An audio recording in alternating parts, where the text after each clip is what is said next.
بسم الله الرحمن الرحيم.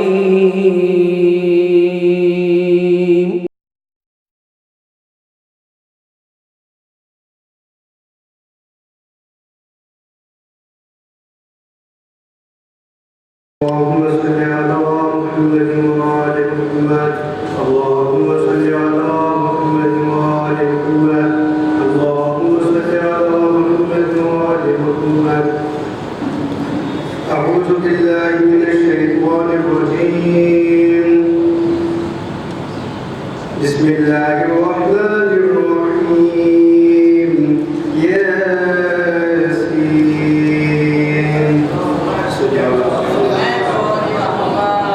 والقرآن الحكيم إنك لمن المرسلين على صراط مستقيم تنزيل العزيز الرحيم لتنذر قوما ما أنذر آباؤهم فهم غافلون لقد حق القول على أكثرهم فهم لا يؤمنون إنا جعلنا في أعناقهم أغلالا فهي إلى الأذقان فهم مقمحون وجعلنا من بين أيديهم سدا ومن خلفهم سدا فأغشيناهم فهم لا يبصرون وسواء عليهم أنذرتهم أم لم تنذرهم لا يؤمنون إنما تنذر من اتبع الذكر وخشي الرحمن بالغيب فبشره بمغفرة وأجر كريم. إنا نحن نحيي الموتى ونكتب ما قدموا وآثارهم وكل شيء أحصيناه في إمام مبين. واضرب لهم مثلا أصحاب القرية إذ جاءها المرسلون إذ أرسلنا إليهم اثنين فكذبوهما فعززنا بثالث فقالوا إنا إليكم مرسلون قالوا ما أنتم إلا بشر مثلنا وما أنزل الرحمن من شيء وما أنزل الرحمن من شيء إن أنتم إلا تكذبون قالوا ربنا يعلم إنا إليكم لمرسلون وما علينا إلا البلاغ المبين. قالوا إنا تطيرنا بكم لئن لم تنتهوا لنرجمنكم وليمسنكم منا عذاب أليم. قالوا طائركم معكم أئن ذكرتم بل أنتم قوم مسرفون. وجاء من أقصى المدينة رجل يسعى قال يا قوم اتبعوا المرسلين اتبعوا من لا يسألكم أجرا وهم مهتدون. وما لي لا أعبد الذي فطرني وإليه ترجعون. أأتخذ من دونه آلهة يردني الرحمن بضر لا تغن عني شفاعتهم شيئا ولا ينقذون. إني إذا لفي ضلال مبين. إني آمنت بربكم فاسمعون. قيل ادخل الجنة قال يا ليت قومي يعلمون بما غفر لي ربي وجعلني من المكرمين.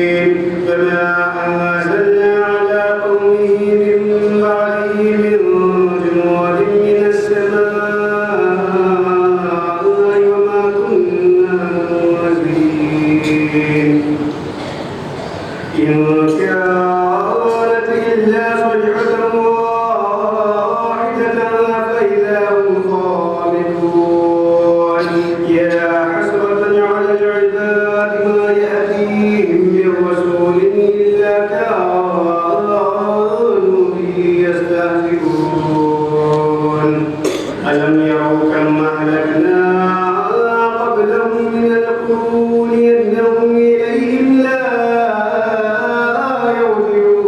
يرجعون وإن كل لما جميع لدينا محضرون وآية لهم الأرض الميتة أحييناها وأخرجنا منها حبا فمنه يأكلون وجعلنا فيها جنات من نخيل وأعناب وفجرنا فيها من العيون ليأكلوا من ثمره وما عملته أيديهم أفلا يشكرون سبحان الذي خلق الأزواج كلها مما تنبت الأرض ومن أنفسهم ومما لا يعلمون وآية لهم الليل نسلخ منه النهار فإذا هم مظلمون والشمس تجري لمستقر لها ذلك تقدير العزيز العليم والقمر قدرناه منازل حتى عاد كالعرجون القديم لا الشمس ينبغي لها أن تدرك القمر ولا الليل سابق النهار وكل في فلك يسبحون وآية لهم أنا حملنا ذريتهم في الفلك المشحون وخلقنا لهم من مثله ما يركبون وإن نشأ نغرقهم فلا صريخ لهم ولا هم ينقذون إلا رحمة منا ومتاعا إلى حين وإذا قيل لهم اتقوا ما بين أيديكم وما خلفكم لعلكم ترحمون وما تأتيهم من آية من آيات ربهم إلا كانوا عنها معرضين وإذا قيل لهم أنفقوا مما رزقكم الله قال الذين كفروا للذين آمنوا ونطعم من لو يشاء الله أطعمه إن أنتم إلا في ضلال مبين ويقولون متى هذا الوعد إن كنتم صادقين ما ينظرون إلا صيحة واحدة تأخذهم وهم يخصمون فلا يستطيعون توصية ولا إلى أهلهم يرجعون ونفخ في الصور فإذا هم من الأجداث إلى ربهم ينسلون قالوا يا ويلنا من بعثنا من مرقدنا هذا ما بعد الرحمن وصدق المرسلون إن كانت إلا صيحة واحدة فإذا هم جميع لدينا محضرون فاليوم لا تظلم نفس شيئا ولا تجزون إلا ما كنتم تعملون إن أصحاب الجنة اليوم في شغل فاكهون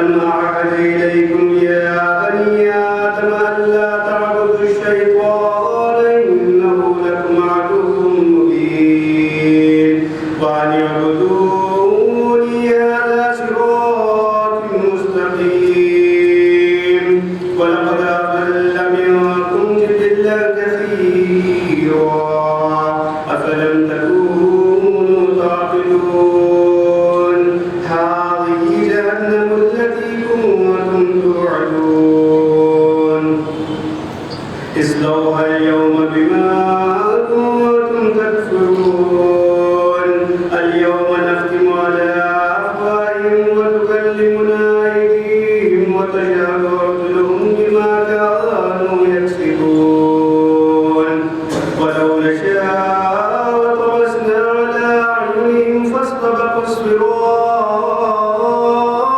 فأنى يبصرون ولو نشاء لمسخناهم على مكانتهم فما استطاعوا مضيا ولا يرجعون ومن نعمره ننكسه في الخلق أفلا يعقلون وما علمناه الشعر وما ينبغي له إن هو إلا ذكر وقرآن مبين لينذر من كان حيا ويحق القول على الكافرين أولم يروا أنا خلقنا لهم مما عملت أيدينا نعاما فهم لها مالكون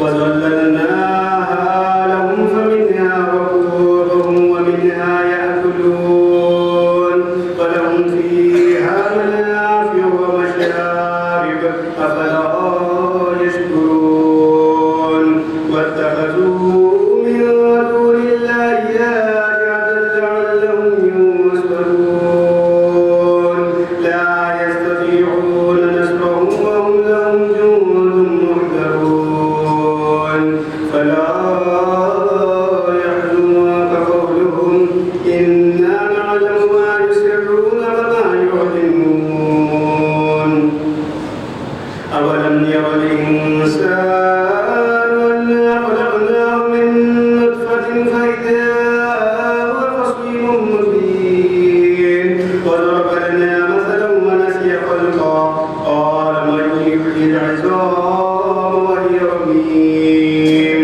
قل يحييها الذي أنشأها أول مرة وهو بكل خلق عليم الذي جعل لكم من الشجر الأخضر نارا فإذا أنتم منه توقدون أوليس الذي خلق السماوات والأرض بقادر على أن يخلق مثلهم بلى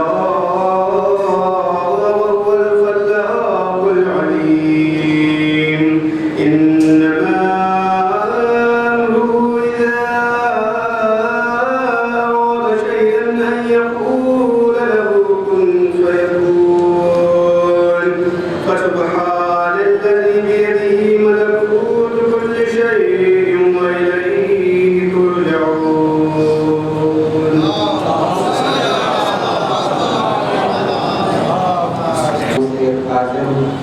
موسى كانوا ودنيا مرحوم مفقود مير قاسم ابن حسين مرحوم مفقود سید مظہر حسین ابن سرفراز حسین مرحوم علامہ سید اختر صاحب مرحوم کے ساتھ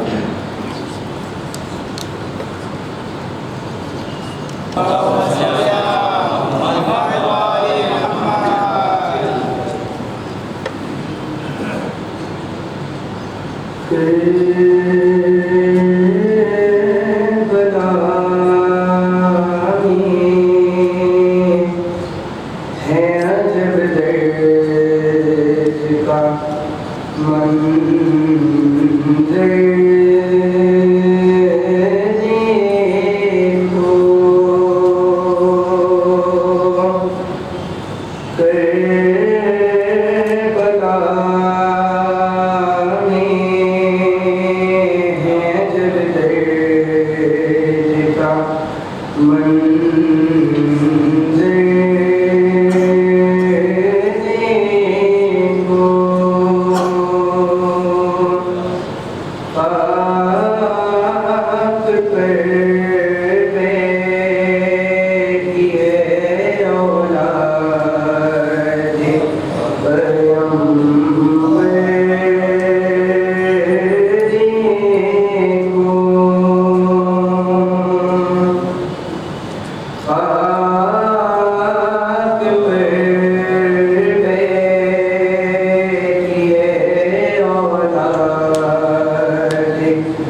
No, que me da,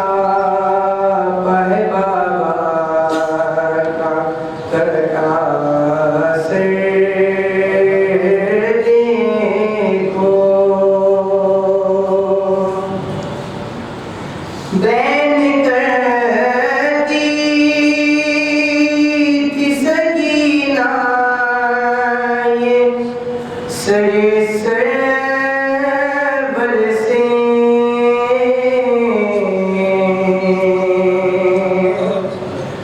بین کرتی تھی سکینہ یہ سر برسے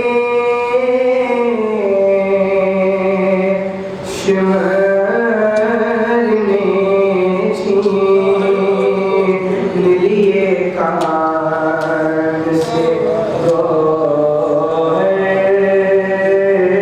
دیکھو شمال میں چھین لیے کان سے گوہر دیکھو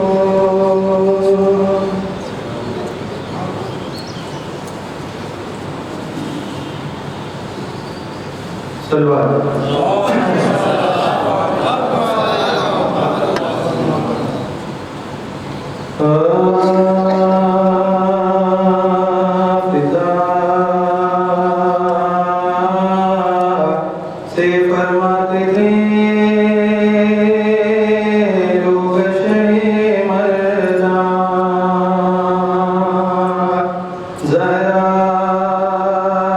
نہیں گھر میں دنیا سے اٹھی فاطمہ گھر ہو گیا میاں دنیا سے اٹھی فاطمہ گھر ہو گیا میاں فضا میرے گدا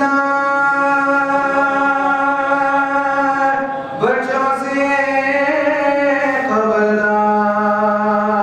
خبردار اب دے تو گھر بار تسکین دینا جو ہوئے کبھی آنا تسکین دینا جو ہوئے کبھی آنا دو بیٹیاں دو بیٹے گئی چھوڑ کر زہرا کوئی نہیں کا کس طرح پلے مجھ کے چاروں بھی ہے نانا کس طرح پلے مجھ کے چاروں بھی ہے نانا زہرا نہیں کر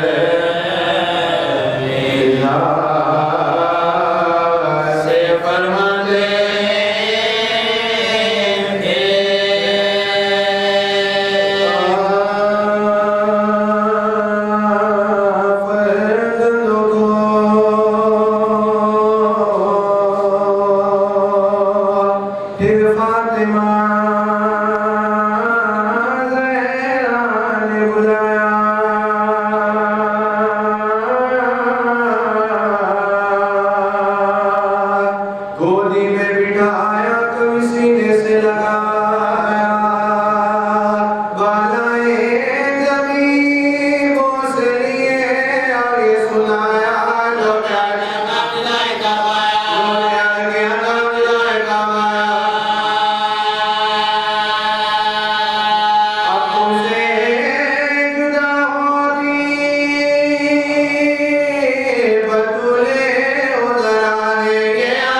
Peter,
جانب جھکے سائے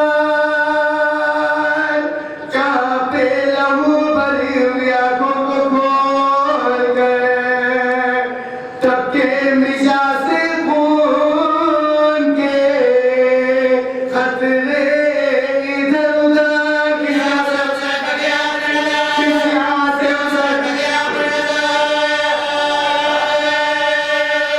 مرگا جری کا ڈل گیا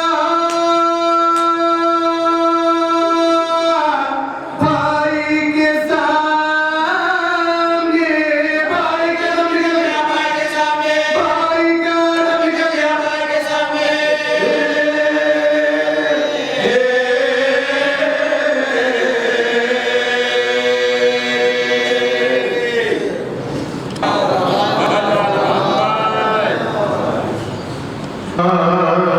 ظلم کرتے تھے جو شکرے بانی شربان بار کہاں جاتی تھی سلانے کہاں جاتی تھی شانیاں نے شوم کے اللہ رے سنگیت لی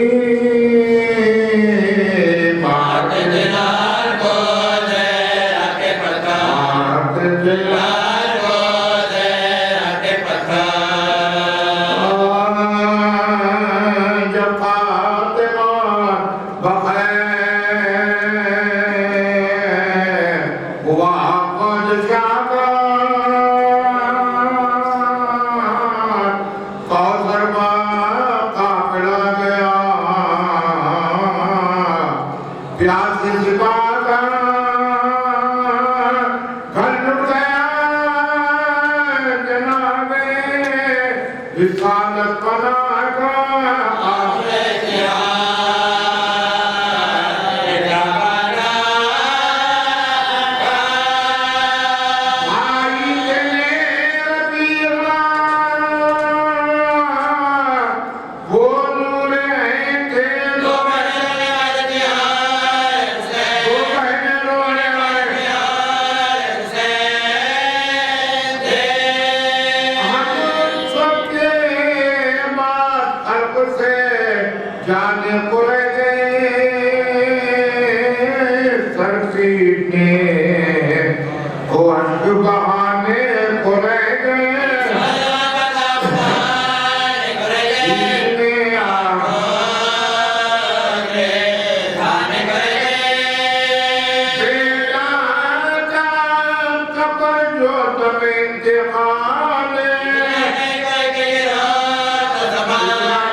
یہ محمد قادر نوسوی و اہلیہ قادری حسینی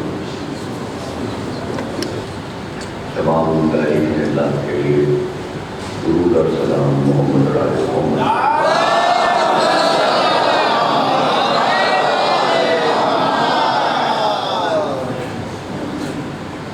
مسلسل تقاریر میں عرض کیا گیا کہ دین کی کامیابی، ایمان کی کامیابی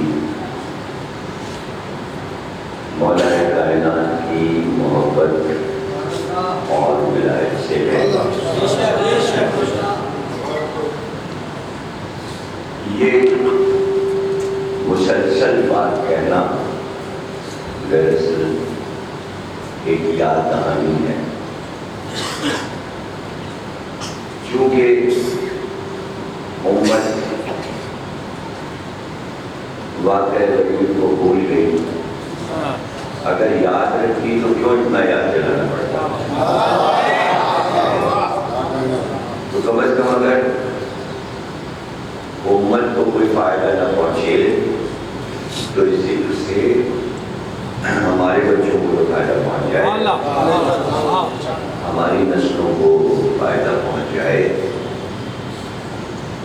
اور علی کی ذات گرامی وہ ہے کہ جہاں لفظوں کی کمی محسوس ہوتی ہے کہ ان کی تعریف کیسے ہو، 1400 برس سے لکھا جا رہا ہے، بولا جا رہا ہے، اس کے بعد بھی ایک ایسا سمندر ہے، نہ اس کے کناروں کا پتہ چلا، نہ اس کی گہرائی۔ کوشش اپنی والی کرتا ہے انسان، بڑے بڑے دانشوروں نے، علماء نے، بادشاہوں نے، شاعروں نے اپنی پوری حیات صرف کر دی کہ مولا علی کی معرفت حاصل کریں، لیکن یہ کوئی کورس تو ہے نہیں کہ ہو گیا تو ختم ہو گیا۔ عمل ہے اللہ کا پسندیدہ عمل، رسول کا پسندیدہ عمل، تو اس پر چاہیے بھی اگر آپ اپنے دل سے پوچھیں کسی وقت تنہائی میں کہ ذکر علی تمہیں کیسا لگتا ہے، تو یہ تو دل کا سودا ہے، اچھا لگتا ہے جبھی تو کرتے ہیں۔ تو کافی حضرات نے مسلسل کئی دن فرمائش کی کہ نوروز کے بارے میں کچھ عرض کر دیجیے، تو اگر نوروز کا تعلق مولا علی سے نہ ہوتا تو ہم نوروز کا ذکر کیوں کرتے ہیں؟ نوروز کا ذکر کیوں کرتے ہیں؟ نوروز کا جشن اب سے تھوڑی صدیوں سے ہو رہا ہے، کوئی نئی چیز نہیں ہے، اور حیدرآباد دکن والوں کے لیے تو بہت ہی پرانا ہے، اس لیے کہ یہاں کے سب بادشاہوں نے جشن نوروز منایا، اور میں سمجھتا ہوں کہ قلی قطب شاہ نے عید بقرعید ایسے نہ منائی ہوگی جیسے شاہی جشن تھا، حکومت کی طرف سے ہوتا تھا، اور ہر اس کی سوال حیات لکھنے والے نے یہ بات لکھی کہ جشن ہوتا کیسے تھا، اس کی سجاوٹ، اس کا اہتمام کیسے ہوتا تھا، اور پہلا بادشاہ ہے قلی قطب شاہ جس میں نوروز میں چونکہ لفظ نو لگا ہوا ہے، اس لیے اس نے اتنے الفاظ ایجاد کیے جس میں نو لگے ہوئے،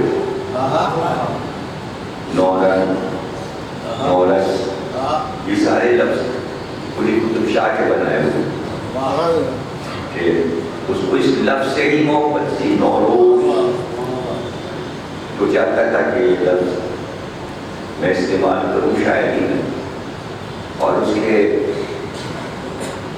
کلیات میں سب سے زیادہ قصیدے نوروز پر ہیں۔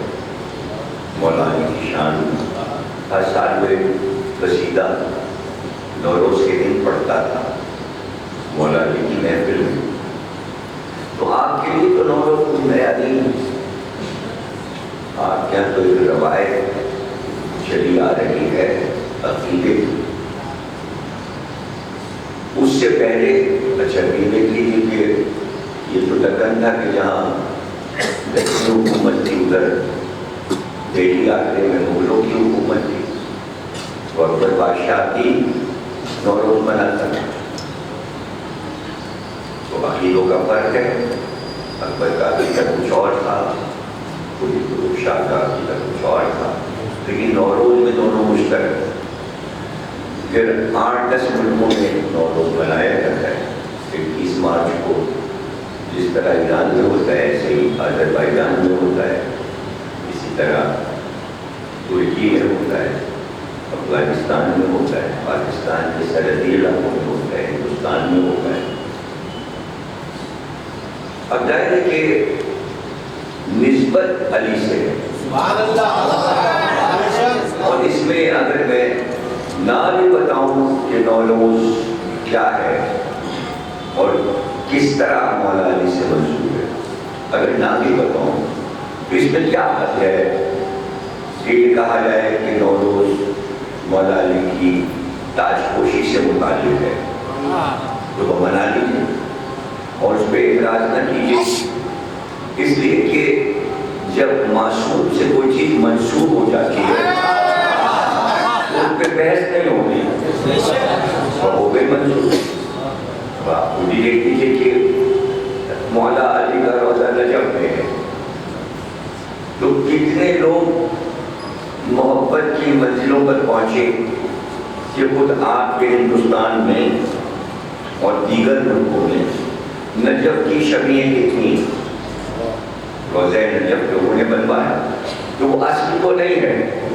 منسوب ہے، لیکن عقیدت پہ کمی نہیں ہے۔ لکھنؤ میں شاہ نجف ہے، نصیر الدین حیدر بادشاہ نے پورا روضہ بنوایا، ٹرسٹ ہے کروڑوں روپے کا، پھر نجف کو وہاں جشن ہوتا ہے، روشنیاں ہوتی ہیں، تو کیا محبت تھی اس کو کہ نجف بنوا گیا وہ، اور اب تک سلسلہ 250 سال سے باقی ہے محبت۔ اسی طرح جو بھی پورا رامپور ہے نجف ہی کہلاتا ہے، تو منسوب ہے، کتنے ہزاروں لوگ ہر سال جاتے ہیں وہاں، تو یہ منسوب ہو جانا۔ اب افغانستان میں زیارت مقام ہے، شہر ہے، وہاں مولا علی کا روضہ بنا ہوا ہے، تو اصل تو نجف ہے، لیکن وہ کہتے ہیں کہ یہاں ہے مولا، ہمارے لیے تو نسبت ہے، وہ کہتے نہیں ہے، یہی ہے، اصلی ہے۔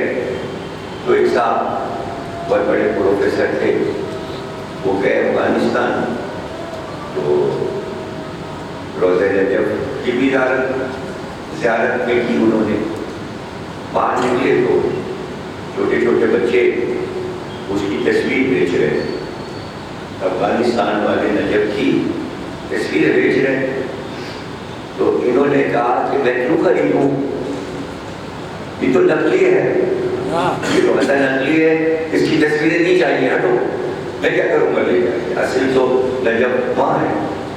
تو بچے نے کہا کہ اصلی ہو یا نقلی، سبھی کی بارگاہ قریب ہو،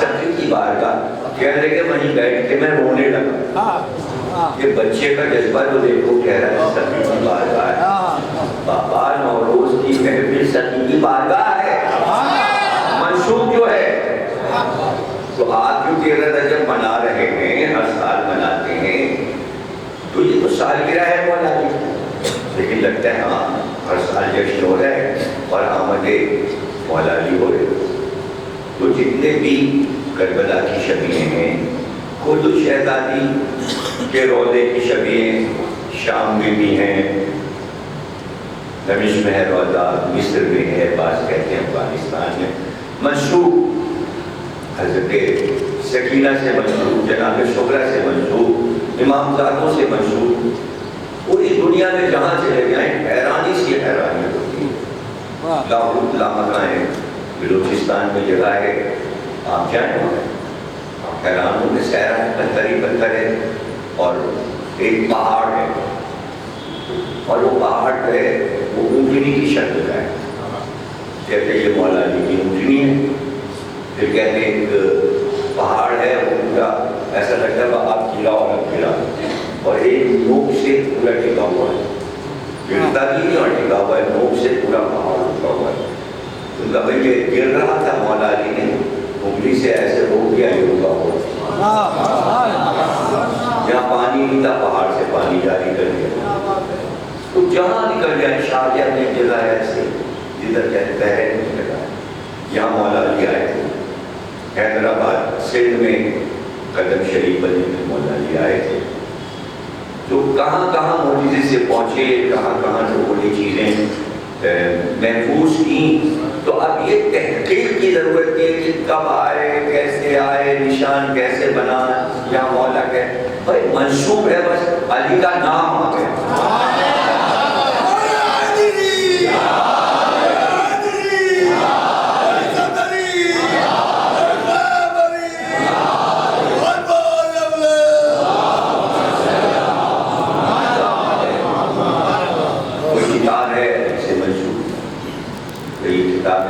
مولا علی کے بارے میں اس سے عقیدت ہو جاتی ہے، اسے محفوظ رکھتے ہیں، تو یہ باتیں جہاں پر عقل انسانی عاجز ہو جائے، کیا اللہ رسول کو نہیں معلوم تھا کہ علی کی ذات جیسے جیسے صدیاں گزریں گی انسان کا ذہن جو ہے اس کو اچنبھا ہوگا، حیرت ہوگی، تو اس لیے فرما دیا بھائی ذات علی مظہر العجائب ہے۔ یہ خطاب دنیا میں کسی نبی امام کو نہیں ملا، یعنی عجائب کا ظہور ہوتا رہے گا، کیسے صدیاں گزرتی رہیں گی تو آدمی کو حیرانی سی حیرانی ہوتی رہے گی کہ یہ کیسے یہ چیز سامنے تھی اور اب ظہور ہوا۔ اس میں یہ بات نکلی کہ ہندوستان میں قدیم زمانے سے کب سے اوم لکھا جا رہا ہے، اوم لکھا جا رہا ہے، لیکن ثابت ہوا کہ یہ علی لکھا ہوا ہے، لام یہ او کی جو وہ جا رہی ہے پائی وہ لام ہے، اور جو نیچے سے کھینچ رہا ہے یہ تین حرف تو اوم میں ہے، تین حرف ہے جو جڑے ہوئے ہیں، تو وہ ایک ہی حرف یعنی کہ او، ایک او ہے، ایک او ہے، وہ ہے نا، اور اس کے اوپر بندی بھی لگی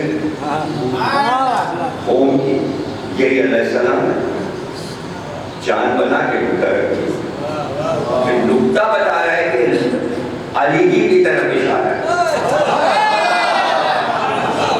ورنہ اوم میں نکتے کا کیا کام ہے؟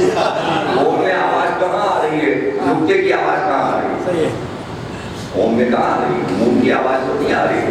اگر اردو میں بھی لکھیں تو الف واو میم اوم ہے، پھر چاند لکھیں گے نا تو بندی لگتی ہے، نون بیچ میں آ رہا ہے، جب یہ بندی آئے گی نا ہندی میں ساتھ کی طرح لکھے اور اس میں بندی، یہ نون کی آواز ہے، نون ہے، بننا کی آواز ہندی میں اس طرح لکھتے ہیں بندی سے، کوئی سمجھ رہے ہیں یا میں کچھ اور کہہ رہا ہوں؟ آپ لوگوں کو زبان آتی ہے ہندی کہ نہیں آتی؟ تھوڑی بہت آتی ہوگی، آپ لوگ اردو والے ہو نا، ہندی تو کچھ آتی ہوگی، تو آپ قوم پر کوئی کتاب لکھی کہ یہ علی پر لکھا ہی ہوا ہے، اس لیے کہ اس کا منبع جو ہے وہ طاقت ہے، قوم سے مراد طاقت ہے، اور طاقت کا سمبل علی ہے۔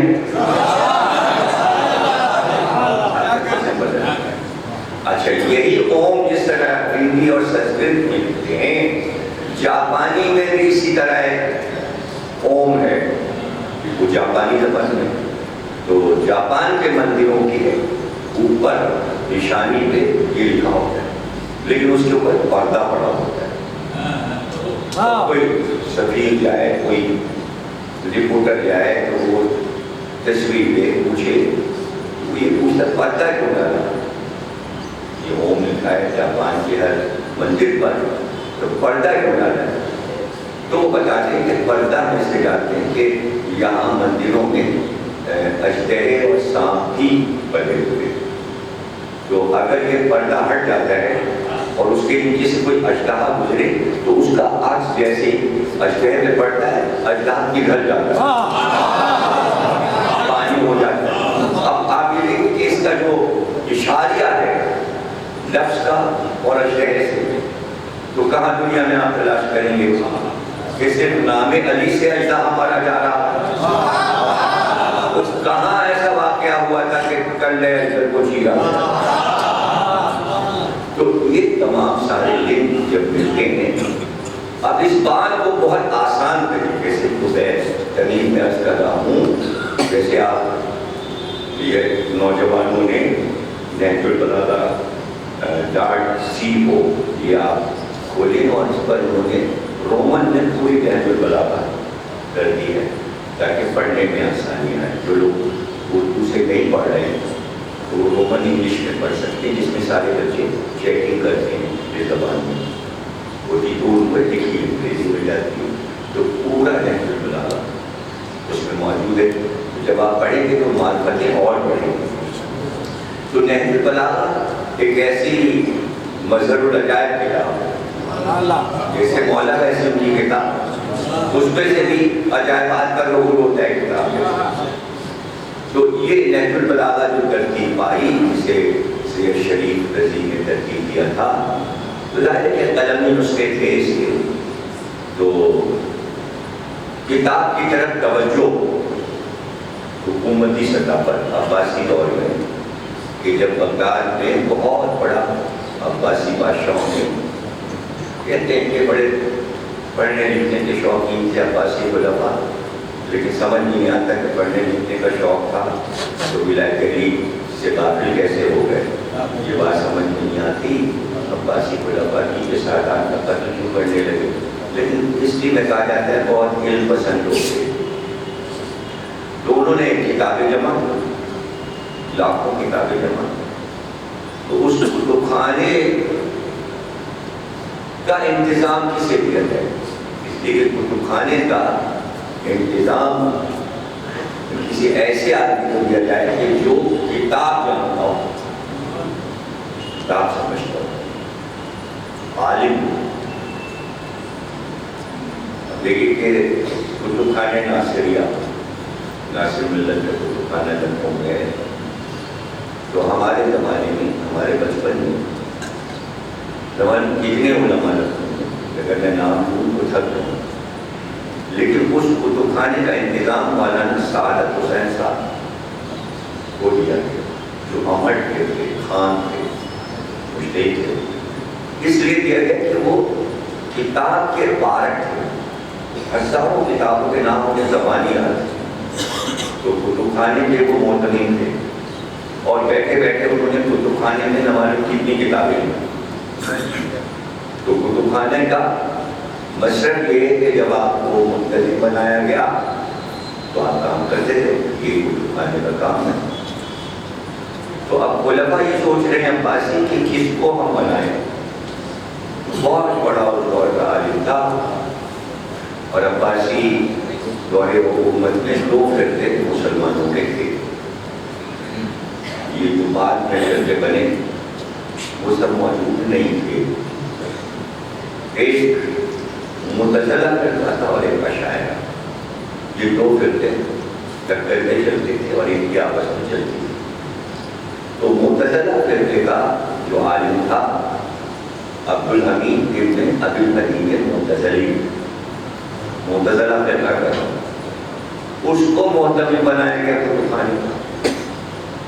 اس نے سب علمی کتابیں اس زمانے میں کوئی پریس تو تھا نہیں، تو چھپی کتابیں سب ہاتھ کی لکھی کتابیں، اس نے کتابیں پڑھنا شروع کی۔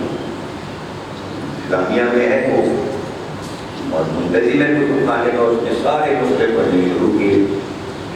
اب جو کتاب پڑھتا ہے وہ تو نوٹنگ بھی کرتا جاتا ہے کہ اس کتاب میں کیا خاص بات ہے۔ پڑھتے پڑھتے اس نتیجے پہ پہنچا کہ جو کتاب اٹھاتا ہوں علمی، اس میں سب سے زیادہ ذکر علی کا پاتا ہوں۔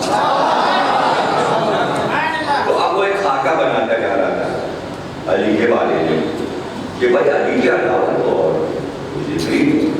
تو اسی میں قلمی نسخے اس کو نہج البلاغہ کے بھی مل گئے۔ سید شہید رضی کا ترکیب کیا نہج البلاغہ، تو اس نے فیصلہ کیا کہ میں نہج البلاغہ کی شرح لکھوں گا، مولا کے ایک لفظ کی تشریح کروں گا۔ اس نے کام شروع کر دیا اور مولا کے جتنے خطبے خطوط اور اقوال تھے سب کو جمع کر کے اس نے ایک ایک لفظ کے معنی اور شرح، مولا نے کہاں کہا، کس وقت کہا، کیا بات کری، ان کی شخصیت کے بارے میں کیا کہا، اس نے پورا حساب لگایا۔ مولا کے تمام خطبوں میں کتنے ستاروں کا ذکر ہے، کتنے فرشتوں کا ذکر ہے، آسمان کا ذکر کہاں ہے، زمین کا ذکر کہاں ہے، فلاں شہر کا ذکر کہاں ہے، کعبے کا ذکر کہاں ہے، مدینے کا ذکر کہاں ہے، کتنے انبیاء کا ذکر، پورا اس نے کوئی عمر گزار دی اور 23 جلدوں میں نہج البلاغہ جمع کر دی۔ اب جب جمع ہو گئی تو اس نے سوچا کہ اس کا پیش لفظ لکھا جائے، پوری ہو جاتی ہے تو سب سے آخر میں پیش لفظ لکھا جاتا ہے۔ اس کتاب شروع کہاں سے ہو، پڑھنے والا پیش لفظ پڑھ کے پتہ لگا دے اس کتاب میں کیا ہے، اسے کہتے ہیں پیش لفظ۔ اس نے کہا 23 جلدوں میں تو کتاب ہے، اگر پیش لفظ میں نے پڑھا لکھا 23 جلد میں تو پیش لفظ آ جائے گا تو لوگ تھک جائیں گے، پیش لفظ پڑھتے پڑھتے کتاب پڑھیں گے نہیں، دل نہیں لگے گا۔ تو اس نے 2.5-3 صفحے کا پیش لفظ لکھا، 23 جلدیں، پیش لفظ چھوٹا سا تاکہ جلدی سے آدمی ختم کریے۔ اب میں آپ کو پیش لفظ سنا دیتا ہوں۔ 23 جلدوں کا پیش لفظ کیا ہوگا؟ تو 2.5 صفحے ایسے تو ہوں کہ انسان ہل کے رہ جائے کہ کیا لکھا گیا ہے۔ تو آج تک دنیا حیران ہے کہ ابن ابی الحدیث المعتزلی نے چند لفظوں میں مولا کے فضائل کا پیش لفظ لکھ دیا۔ اب وہ شروع کرتا ہے کہ پیش لفظ، اور اگر آپ اسی طرح چپ بیٹھے رہے تو میں سمیٹوں گا تقریر اور یوں نکلوں گا بات۔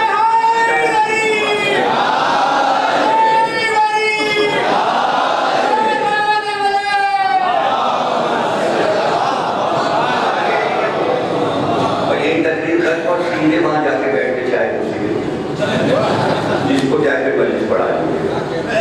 میں نہیں چاہتا کہ ایسی عظیم چیز میں آپ کو سناؤں اور آپ سناٹے میں بیٹھے۔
اگر ہر اذان کا اعلان کرے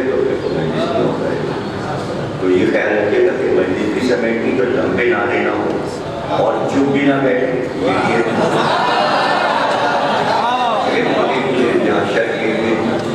بہت سے نازک مسائل ہیں اس مجلس میں، شام کی مجلس بڑی مطلب العجائب ہوتی ہے۔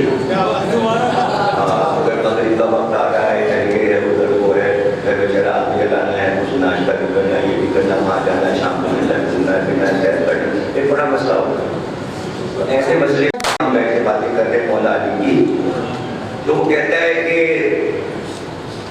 کائنات میں ایسی کوئی ہستی میں نے نہیں دیکھی 29 کا چاند 30 کا چاند اور 30 برس پیچھے گئے اور ایک عام الفیل میں پہنچے اور پتہ لگا لیا کس تاریخ کو پیدا ہوئے مشکل کیا یعنی ابو طالب نے کہا تھا 13 رجب 30 عام الفیل پورے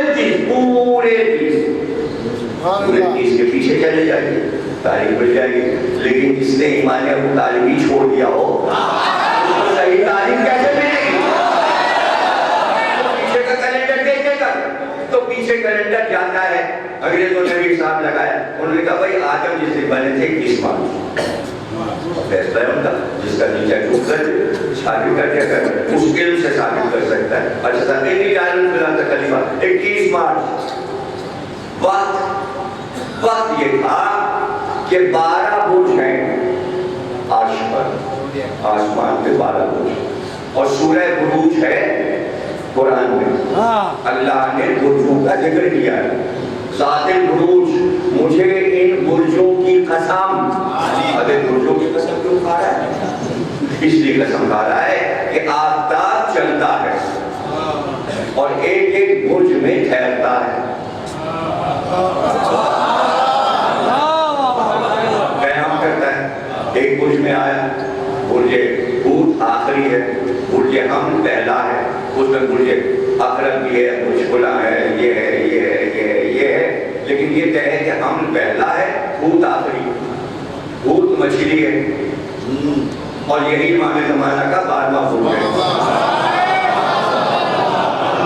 امام کا ایک برج ہے جب آفتاب اس برج میں تھا تب امام نے ظہور فرمایا اب یہ ظاہر ہے آپ سے متعلق ہے جو یہ علم جانے گا وہ آئمہ کو بھی اس آئینے میں دیکھے گا جیسے تفسیر قرآن میں تفسیر والا دیکھے گا حدیث کے علم والا حدیث میں دیکھے گا تاریخ کے علم والا تاریخ میں دیکھے گا تو علم نجوم والا اس میں دیکھے گا اس میں لڑائی کی کیا بات اس کا سبجیکٹ وہ وہاں اہل بیت کو ڈھونڈ رہا ہے تو جب وہ لکھ لیتا ہے تو وہ جنتری کو دے دیتا ہے جنتری چھاپ دیتی ہے یہ سب کیا ہے اور یہ غلط اور صحیح ہے اس کا علم ہے مجھے باپ کا ہے کچھ آپ جانتے ہیں کچھ وہ جانتا ہے تو اب وہ بتائے گا کہ جس وقت کہا گیا انی جاعل فی الارض خلیفہ اس وقت آفتاب جو تھا برج حمل میں داخل ہوا اب یہ آفتاب جب برج حمل میں داخل ہوتا ہے اسے کہتے ہیں برج شرف یہ آفتاب کو شرف ملا شرف والے گھر میں گیا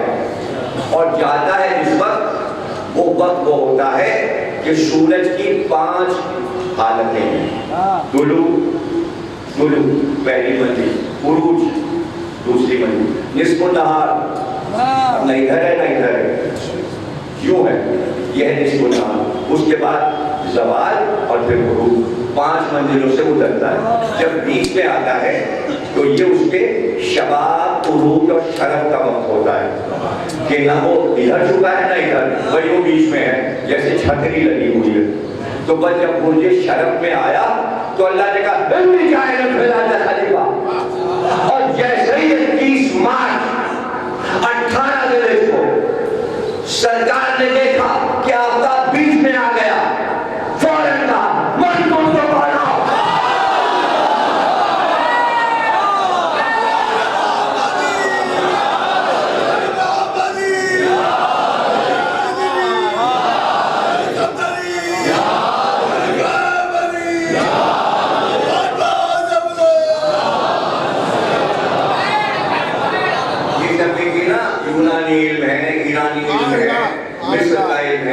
ان لوگوں نے ستاروں پر بڑا سبجیکٹ ہے اور آج وہ تو پرانا زمانہ ہو گیا کس علم میں ہے بولتے تھے یہی پرانی سائنس کہلاتی ہے یہ سائنس جو اب آپ کے سامنے آئی یہ والی سائنس نہیں کی جاتے بغیر اسی کو علم سائنس کہتے ہیں اسی سے علم سائنس بنا لیکن آج یہ بہت بڑا علم امریکہ میں بن چکا ہے تجربے گاہیں بن چکی جو ہر آن ستاروں کو بڑی بڑی دوربینیں بن چکی ہیں آسمان بالکل یہاں نظر آتا ہے جب میں یونان گیا تو ایک پہاڑ کے اوپر ایک ایسی دوربین لگی تھی جسے دیکھنے سب جاتے تو میں نے بھی وہ دوربین دیکھی اور اس میں سب دیکھتے ہیں اسی دوربین کو دیکھنے ہی سیر کرنے جاتے ہیں تو جب اس پہ میں نے ہاتھ لگایا تو 14ویں کا چاند جو تھا وہ بالکل ایسے لگ رہا تھا میرا ہاتھ بالکل میرے آنکھ کے سامنے نیچے آ گیا اتنی دور سے دوربین یوں اتنا بڑا دکھا دیتی قریب، تو ایسی دوربینیں امریکہ نے بنائی ہے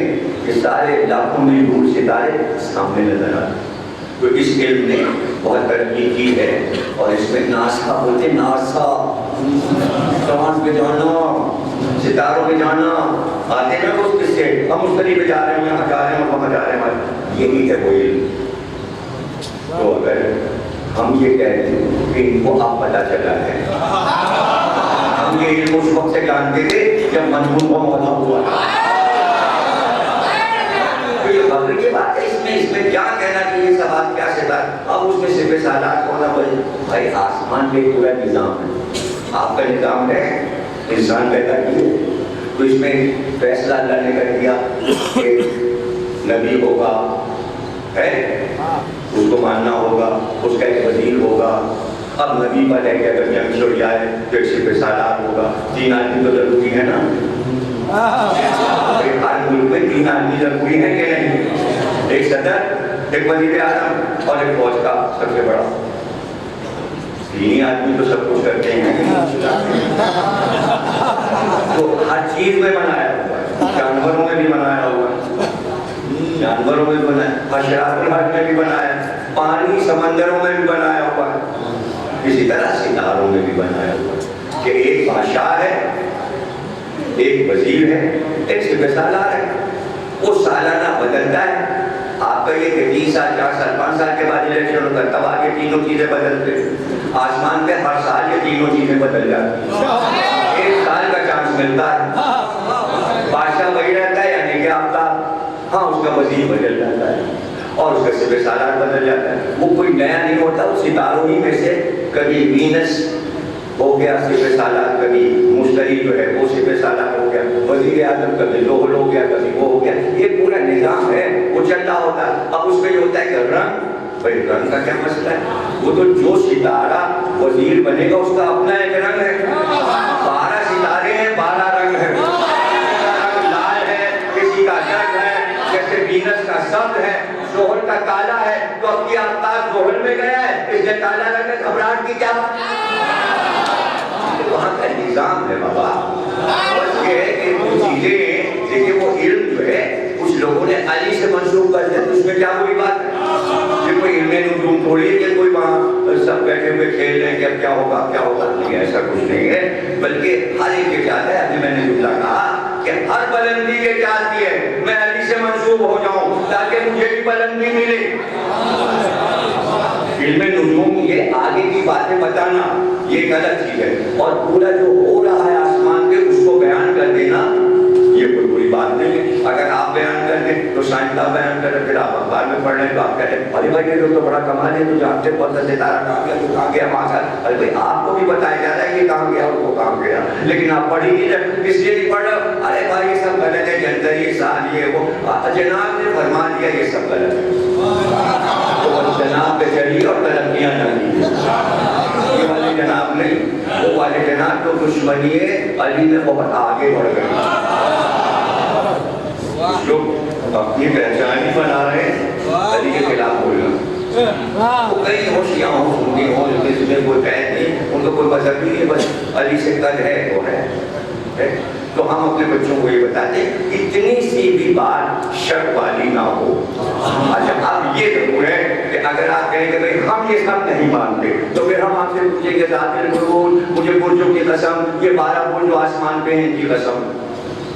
اور پھر کہتا ہے والسماء، مجھے آسمان کی قسم، اور ان آسمانوں میں جو برج ہیں ان کی قسم. تو قسمیں کیوں کھا رہا ہے؟ تو چھوڑ دیجیے، ستاروں کی قسمیں تھوڑی کھا رہا ہے، برجوں کی قسم تھوڑی کھا رہا ہے. وہ تو کہہ رہا ہے آسمان میں 12 برج ہیں، مجھے 12 برجوں کی قسم. اصل میں وہ کہہ رہا ہے ہمیں وہ 12 امام جو ہیں ہم نے بنائے ان کی قسم. اب آپ پوچھیں گے یہ پھر آسمان کی قسم کیوں کھا رہا ہے؟ تو چونکہ آسمان میں ہے 12 برج، آسمان میں ہے 12 برج، تو پہلے 12 برجوں کی قسم کھائی اور پھر کہا آسمان کی بھی قسم جس میں یہ ہے. آسمان کون ہے؟ 12 پر جو ہوگا وہ آسمان ہوگا. 12 پہ ابو طالب ہے، آسمان ابو طالب.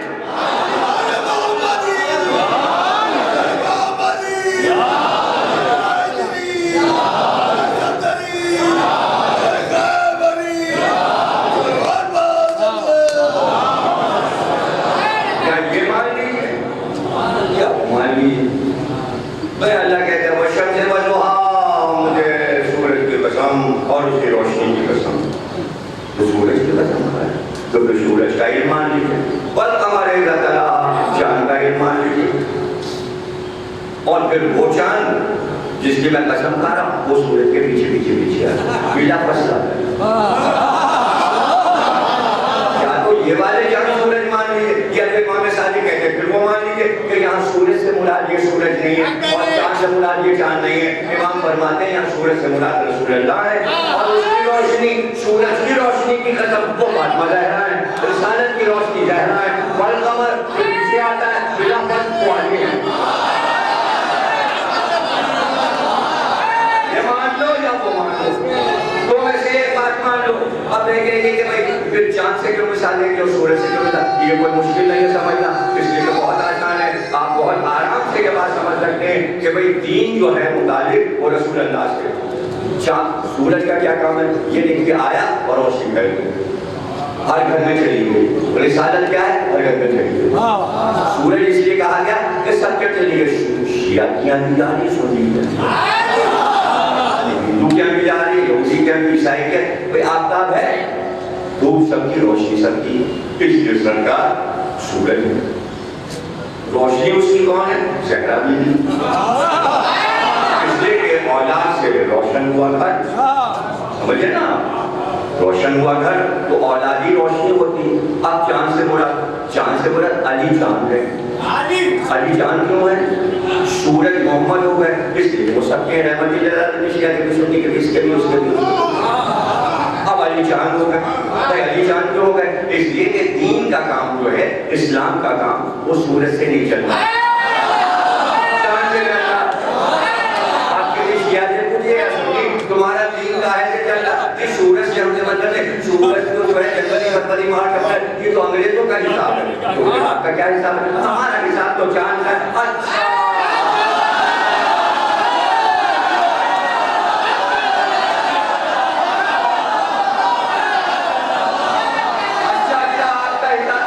وہی کو اللہ کہہ رہا ہے کہ رسول کے پیچھے خلافت آ کر دین کو علی نے پھیلایا.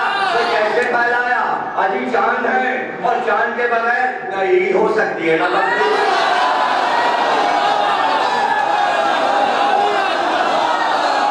چاند ہو جائے تو عید ہو، ارے چاند ہو جائے تو پہلا روزہ ہو، چاند ہو جائے تو شعبان آئے تو زکات دی جائے، ارے چاند ہو جائے تو حج کے لیے نکلے.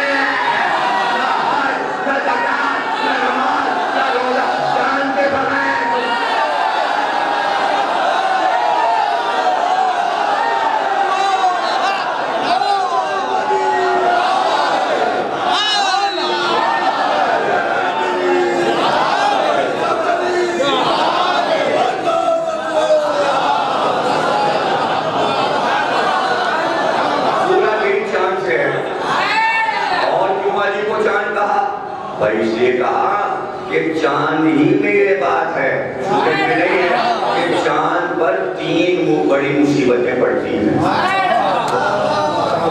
3 بڑی مصیبتیں پڑتی ہیں. ایک تو تحت الشوا میں آ جاتا ہے، تحت الشوا میں پھر کچھ نہیں ہوتا، پھر کہنے لگ جاتا ہے، پھر گھٹتا بڑھتا ہے. تو 3 دور ایسے آتے ہیں چاند پر.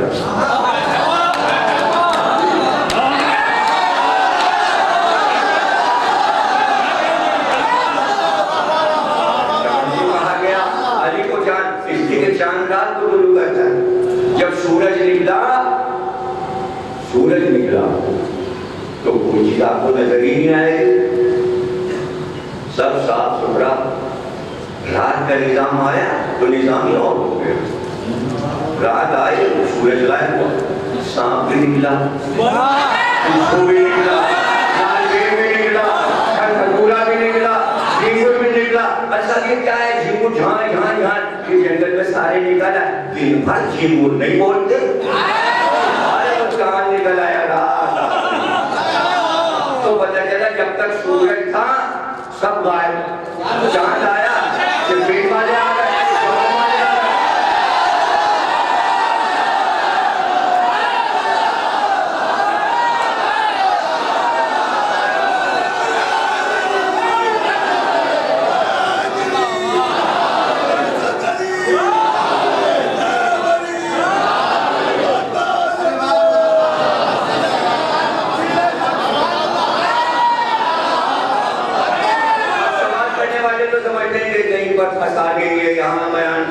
کے فضائل چلے کیا پتا چل یہ کیا چاند علی کو چاند کہہ دیا امام باپ کے بارے چاند تو ایک ہے ہاں چاند ایک ہے نکلتا بارہ بار ہے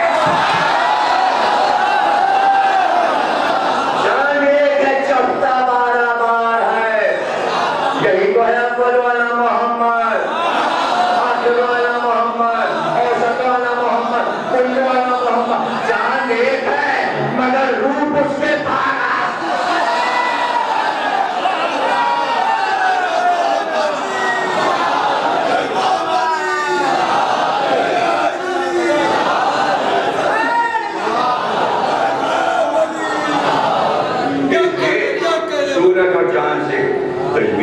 مرزا غالب دیشی کے بڑے شاعر آج بھی بڑے شاعر ہیں فارسی کا دیوان بھی ویسے میں ویسے اردو کا اور بڑا ناچ تھا ان کو کہ میں فارسی بہت اچھا کر جب فارسی دیوان تیار ہوا تو لے گئے پبلشر سے کبھی چھاپ کو اسے دیکھا کر آئیے گا میں دیکھا ان کا اس میں 1 روپے ایسی ہے وہ آپ نکال دیجیے تو ہم چھاپتے ہیں ان کا کون سے روپے ہے یہ والی کرنی یہ تو نہیں نکلے چھاپے اندر چھپ ان کا بعد میں چھپا دی اور وہ ربائی رہی اگر نکل جاتی اس پر تو آج ہم پتہ پڑ جائے فارسی کی ربائی غالب کی معنی میں کہہ دوں گا کہتے ہیں شرط دس کہ بہرے ضبط آداب و رسوم اگر تم دین میں اچھی باتیں قائم رکھنا چاہتے ہو اور دین کو قائم رکھنا چاہتے ہو روایتوں کو قائم رکھنا چاہتے ہو اس کے لیے ایک شرط ہے بغیر وہ شرط پوری کیے دین قائم نہیں رہ سکتا شرط دس کے بہرے ضبط آداب و رسوم کیا ہے شرط خیرت بعد از نبی امام معصوم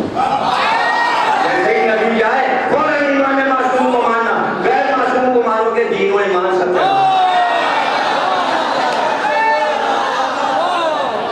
چلا گیا اب اس کے بعد ایک ربائی میں ہوتا ہے پہلا شعر جو ہوتا ہے دعویٰ ہوتا ہے اور دوسرا شعر جو ہوتا ہے آخر کے جو شعر ہوتے ہیں تیسرا اور چوتھا وہ دلیل ہوتی ہے بغیر اس کے ربائی میں شاہ حسین بادشاہ یہ حسین دیوانہ حسین اب دعویٰ اور دلیل آئے گی تیسرے میں سردار ندار دست در دستے یقین اور دلیل پوری حقا کے بنائے لا الہ وہی دین ہے وہی شاہ ہے وہی بادشاہ دعویٰ اور دلیل دے دی دوسرے شعر میں ربائی میں اب غالب نے دعویٰ کیا کہ بھائی دین نہیں چلے گا جب تک کہ نبی کے بعد امام معصوم ہونا اب انہوں نے دلیل سینچ ماں چین پوسی بال گرائے من جائے نشین دہر باشد نہ کہ نجوم اگر تمہیں علی کو ماننا ہے نبی کے بعد علی کو ماننا ہے یہ باتیں نہیں کرو وہاں اجماع ہو گیا تھا ووٹنگ ہو گئی تھی صدیقہ میں اس لیے ہم نے کسی کو بنا لیا غلط بات ہے علی کو ماننے کے لیے ویسے نہیں کرو کہ خلیفہ ہم نے مان لیا اس لیے کہ ہمیشہ یاد رکھو جب سورج چھپتا ہے تو اللہ سورج کا جانشین ستاروں کو نہیں بناتا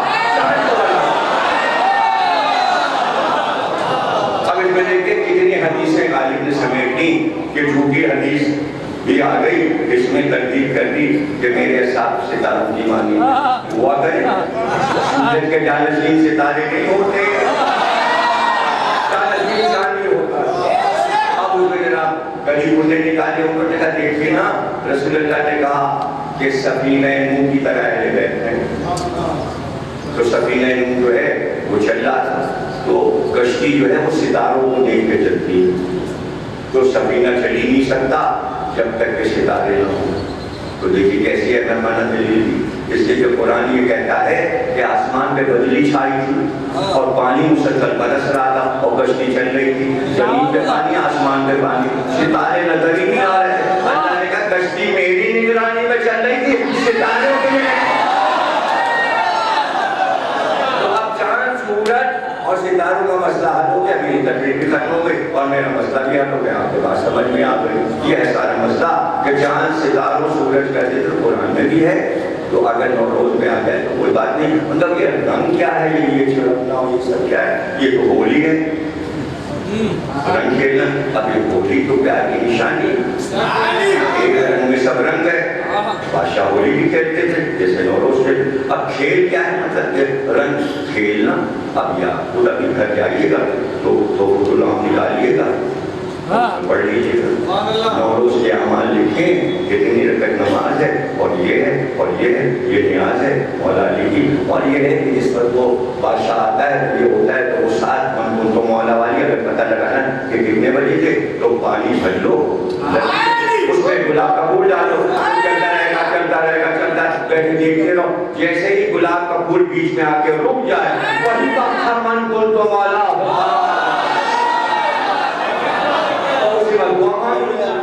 کیونکہ ساتھ پتہ چل گئی گوما، اچھا نہ مانگو نہ مانو نہ مانگو،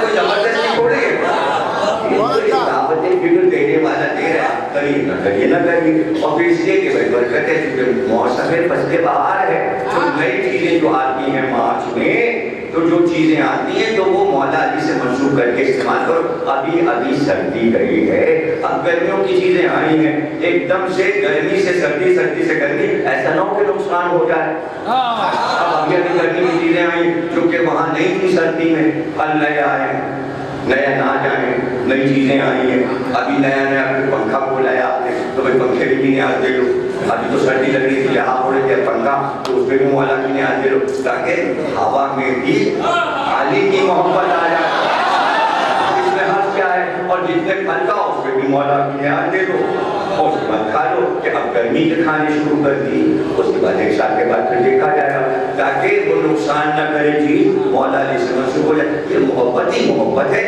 اس میں عقیدے اور آپ فقہی مسئلے کیوں تلاش کریں؟ ہاں بھائی اب یہ ہے کہ رنگ کا کیا مسئلہ ہے، بس یہ آخر میں حل کر لوں، یہ تو قرآن میں لکھا ہے کہ ایک پیغمبر تھے حضرت جرجیس، وہ اپنے اصحاب کے ساتھ چلے جا رہے تھے، ایک گاؤں میں پہنچے، آبادی تھی تو وہاں مکانات بنے ہوئے تھے، جھاڑ لاگ کے دیکھا تو مردے پڑے ہوئے تھے، ہڈیاں ڈھانچے پڑے ہوئے تھے، تو انہوں نے اللہ سے کہا یہ پوری آبادی تو نے مردہ بنا دی، مکان ہے شہر بسا ہوا مردے پڑے ہوئے، ہڈی کتنے سال ہو گئے؟ اللہ نے کہا 1000 سال ہو، اسی طرح مردے پڑے، تو انہوں نے کہا تو پھر ان ہڈی کے ڈھانچوں کو زندہ کیسے کرے گا؟ تو اللہ نے جبریل کو بھیجا کہ یہ کوئی سلسبیل کا پانی ہے، یہ لو اور اس کے اوپر یا علی پڑھو، ہڈی کے پانی ہڈیوں پر ایسے ایسے چھڑک دو، اور اپنے اوپر بھی چھڑک دو، اور جو تمہارے دوست ہیں ان پہ بھی چھڑک دو، اور ادھر چھڑکا سارے مردے زندہ دیکھنے لگے، اور لوگ آئے ارے ہمارا مکان ہے ہمارا مکان، اللہ نے کہا دیکھو ایسے زندہ کریں گے، تو یہ اٹھا مسئلہ، تو علماء نے کہا کہ بھائی یہ نوروز کا دن تھا جس دن مردے زندہ ہوئے، تو اچھا ہے کہ اس سے پہلے مردہ ہو جائیں چھڑک لو تاکہ عمر کو مر جائے،